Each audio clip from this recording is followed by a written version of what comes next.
You're listening to Sip and Grow the podcast, the show where we taste awesome, delicious wines while having unfiltered conversations about our passions, experiences, struggles, entrepreneurship, and life. My name is Nicole Di Pasquale, and I'm a wine enthusiast just trying to pursue her passions and dreams while taking you on the journey with me, one episode at a time. My ultimate goal is to not only bring you wine knowledge and value, but also inspire you to enjoy your process and journey in pursuing your passions and dreams. Because guess what? The person you become while enduring the process is more important. So sit back, grab a glass, and let's sip and grow together.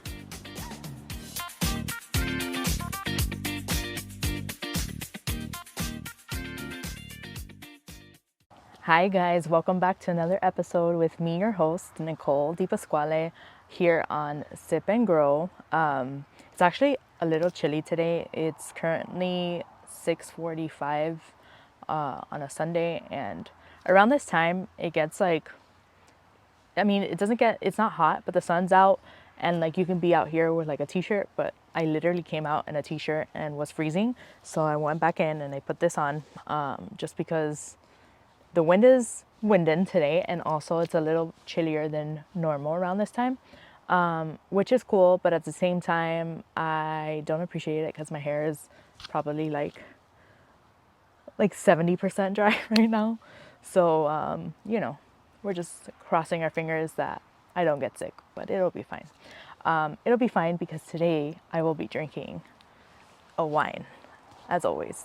I mean, on our episodes I always drink wine, but anyways, I'm excited for today because today we are going to dive deep into a Chianti. So if you don't know what a Chianti wine is, it's an Italian wine, and actually, so the Chianti region is within Tuscany. So think of Tuscany like this big area here, and then within more or less the middle of it, you have the Chianti region, right? And Chianti is in between Florence and Siena. So you have Florence up here, Siena up here, then the Chianti region in between those two. And it's basically like a hilly region between those two cities. And if you didn't know, well, Florence and Siena and Pisa as well are part of the Tuscany region. So I actually studied abroad in Florence in 2014, and I love that city so much. There's so much history there, and the food is great, the people are great, and there's so much to do there as well. And there's so many different little areas you can explore, which one of the things I enjoyed about studying abroad there is that Chianti was pretty close to get there. It took us about because I lived in like the historical part of Florence, which it's pretty, I mean, how do I describe this? The historical part of Florence is not small, but it's not big either, because if you get lost, you'll find your way back in about 5 minutes. So it's not like the smallest town you can, or city you can be in, but it's not the biggest city you can be in. Like, it's not Rome. Rome is freaking huge compared to Florence, or the historical part of Florence. So anyways, one of the cool things about there was that I was able to visit Chianti. So my family had to come to visit me, and we actually went to, oh my gosh, what was it called? Yeah, we went to this place called, it's like a winery called Castello della Paneretta, I think it's called. Yeah, I think that's what it's called. And I do know that they sell their wines in Total Wines. So if you want to check them out, their wines are pretty decent. But it's cool because it was like a little castle winery situation. Castello means castle in Italian, so clearly it was a little castle. But it was so cute, and we got to try a bunch of their different wines. And it was a nice experience because Chianti is super beautiful. So like the Chianti region is known for having super nice villas and vineyards. And it's just always a good time there. So Chianti, so this wine specifically is a Chianti, and one of the questions I get asked a lot is, what is the difference between a Chianti and a Chianti Classico, because you can find yourself a Chianti wine or you can find yourself a Chianti Classico wine, and there is a difference. So the major difference between them two is that the Chianti wine is actually produced in, like, there's a historical part of the Chianti region, and the historical part is where the Chianti Classico is produced. So Chianti is actually produced in all other areas that are not considered like the historical district of Chianti. And the way you differentiate this is not only will it say, like, this one says Chianti here. If it's a Chianti Classico, it will say Chianti Classico. And then it also, like the Chianti Classicos, they have a rooster stamp at the top here of the bottle, and it's kind of like the Classico stamp to verify that it is a Chianti Classico. And the Chianti Classicos, they also have like their own rating system. They have like 3 different types of Chianti Classico, like the basic one, then the middle ground one, then the top tier one, which I definitely want to get into that in another episode, because I think that's like a whole nother realm of information that I don't want to go down that rabbit hole right now, but it's pretty cool. And one thing, so this one happens to be DOCG. So I actually created an Italian wines guide because for like, I studied, my first class was in Italy, and I learned a lot about Italian wines, and I know a lot about Italian wines. So I figured it would be super simple and easy to put together something for people to just like read. It's about 14 pages, and it gives you all the information you need to know in these types of classifications, because the Italians they have certain classifications for their wines, and this one happens to be at the top tier of that classification, which there's only 78 wines within the DOCG classification. So what makes this a DOCG, you ask? Let me tell you. So DOCG, they basically enforce like the strictest rules out of all the classifications, because you have 4 different classifications and this one's the top one, right? So they basically enforce rules on producers to have certain limits on yield and grape ripeness for like the wines they produce.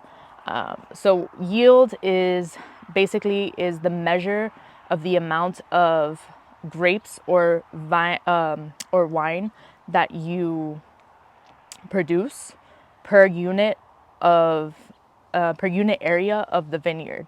So they basically control the amount of wine you can produce, which here in America and in other countries, but here they don't have those regulations. Like you can produce whatever amount of wine that you want to produce, but for this specific classification, they control those amounts, and it's I don't know the exact amounts, but they do have certain rules set in stone for that. And then usually this is the stamp certifying that it's a DOCG wine, which DOCG, it'll also say it under the region name here, which it stands for Denominazione di Origine Controllata e Garantita. And then they have like a certified bottle number at the top, certifying that like this bottle is in fact certified as a DOCG wine. And all bottles have their own special number. So when you walk in, this is supposed to be some of the highest quality wine produced from Italy. The whole reason why they did the whole classification system is because if you control a little bit more of like the process of wines, you're guaranteeing a higher quality wine. It doesn't necessarily mean it's more expensive, because this bottle was actually, I walked into Whole Foods the other day and I saw it and it was $9.99, and I was like, well, that's actually a really good price. Let's try it. I've never tried this specific Chianti. The producer is Di Flora. I've never tried any wines from them, so this will be an experience for both of us. And usually they have the vintage in the front here, but in this one they somehow decided to just print it in the back, and it's not even like part of the label. It's just like stamped in the back. It's 2021 vintage, which, since we're talking Italian terms here, fun fact, the way you say vintage in Italian is Anatta. So the Anatta is 2021.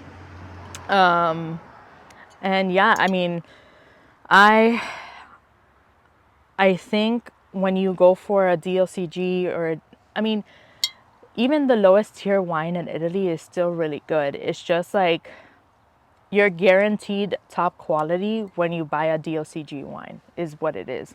So right now, currently, like I said, there's only 78 of those wines. But if you want to get more information on, you know, the specifics of each of those classifications, grape varieties, Italian wine terms, all that good stuff, the link in my bio has the Italian wine guide that I put together for you guys. So you can go ahead and check that out. But let's go ahead and taste this wine. I'm excited. I love Chianti Classicos and Chiantis as well. I think they're just like a well-rounded wine to drink. They tend to be more medium body and more tannic than other wines. So I know they're not for everybody. I tend to like them because I like those type of wines.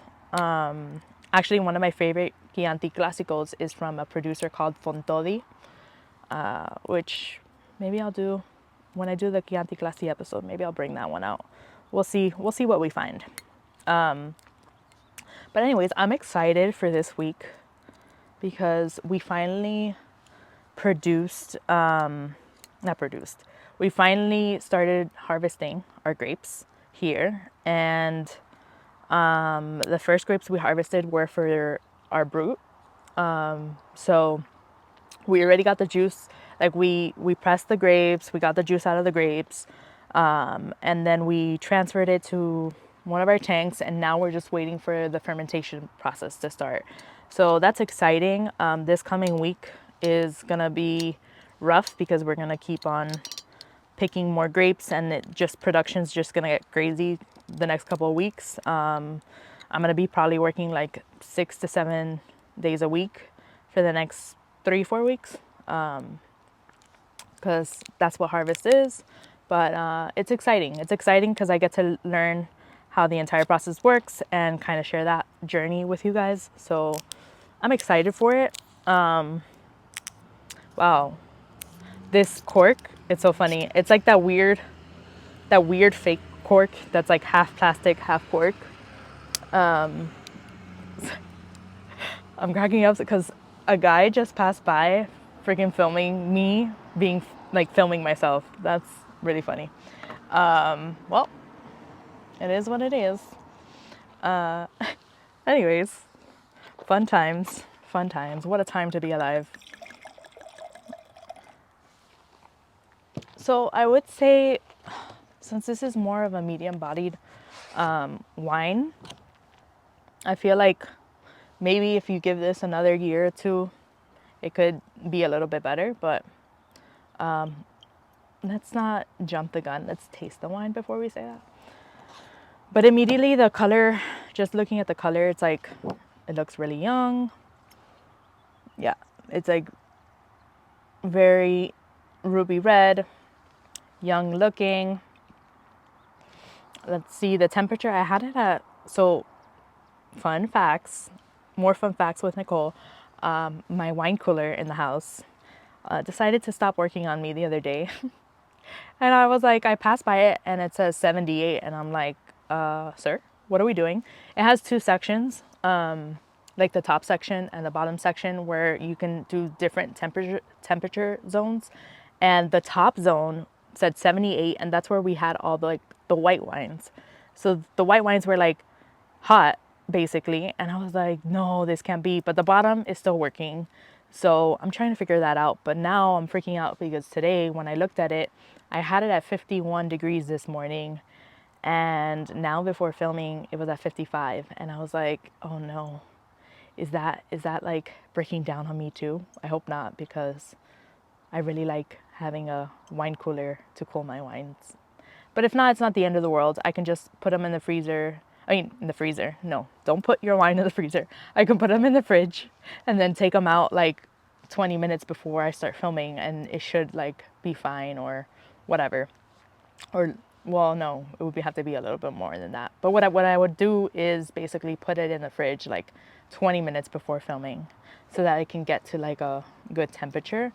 But anyways, these are just random daily problems with Nicole that you probably don't even care about, but it's fine. We're here. We're in it to win it.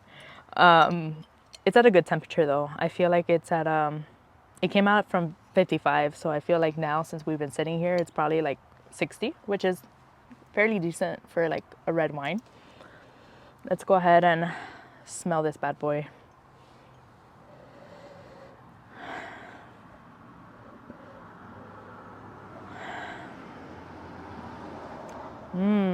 Okay, so immediately I got like cedar plank vibes. Cedar plank vibes.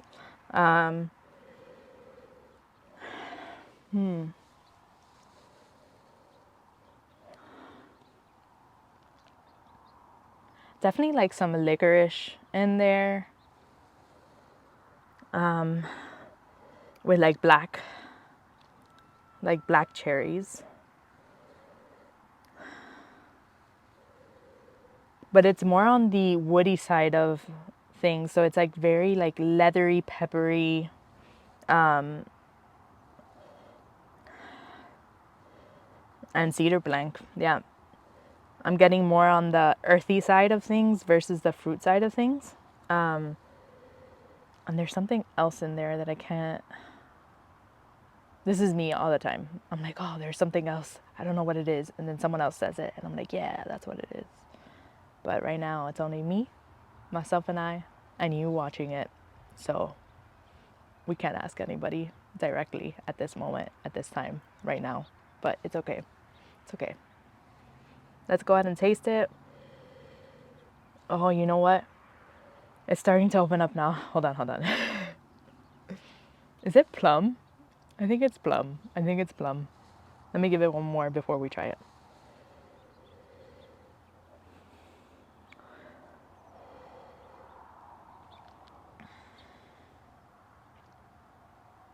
You know what it is? It's like when you roast like when you roast something in charcoal. That's what it smells like. I know that's not the nicest thing to say, but it's okay because we say what we think here on Sip and Grow. We don't use fancy terminology, even though my winemaker would probably be like, let's choose something else versus charcoal to describe this wine. But it's okay. It's okay. Let's go ahead and taste this.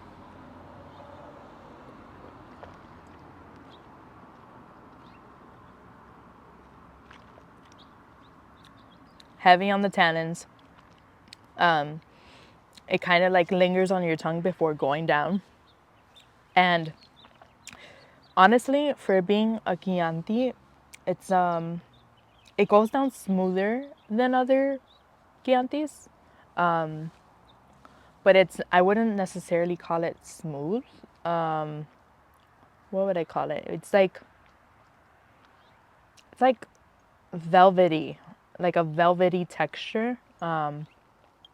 I would say this is a really nice Chianti to start introducing yourself to like a medium bodied wine if you're not super into like earthy notes or, that leather peppery type of feel.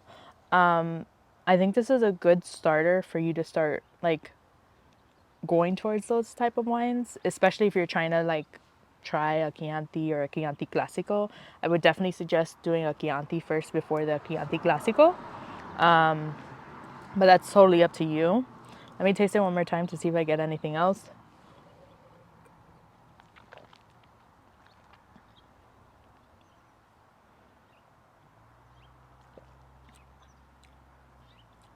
There's almost like a sourness to it, but like you know how when you have like a pineapple that's not too sweet, like it's not ripe enough, so it kind of tastes like almost like a little bit sour. That's what it tastes like. Yeah, that's what it tastes like.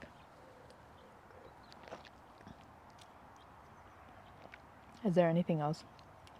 I feel like I always miss something, but I don't know what. But it is very savory on the tongue, which they have a general term in wine tasting. It's called umami, which is just like a very savory wine.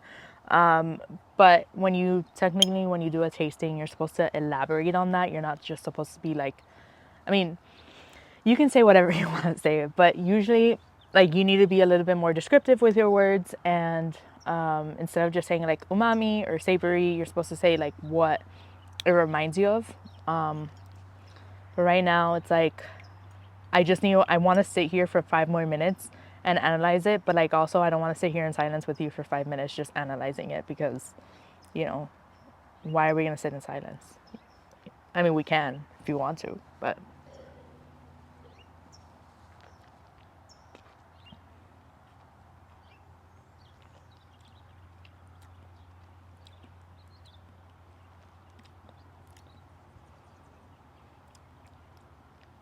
yeah, it's like it lingers on your tongue, but it's velvety texture because it kind of like because it does have those strong tannins in there, but it's not super intense either. It's it's pretty good. Like it's decent for a bottle that's $10. I think it's a really good go-to wine if you are feeling like having wine during the week. This is great because it's a great price point. It's a decent Chianti, and yeah, I would rate it like out of 10. I would say this is like a 7. It's not bad. It's not the best Chianti I've had, but it's not bad.